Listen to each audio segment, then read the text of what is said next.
আসসালামু আলাইকুম রহমতুল্লাহি ওয়া বারাকাতুহু। প্রিয় বন্ধুরা, কেমন আছেন? আশা করি সকলেই ভালো আছেন।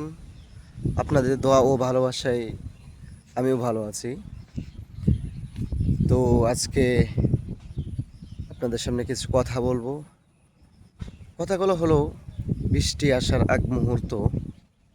এই দেখেন আকাশের অবস্থাটা খুবই চমৎকার, খুবই সুন্দর। এগুলা কিন্তু অনুভব করা তখনই যায় যখন আপনি গ্রাম অঞ্চলে আসবেন।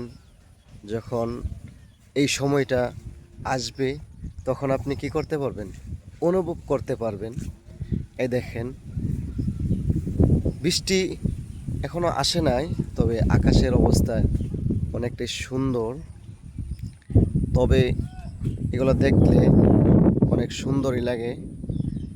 গাছ গাছালি, নদী, আকাশ, সব কিছুই।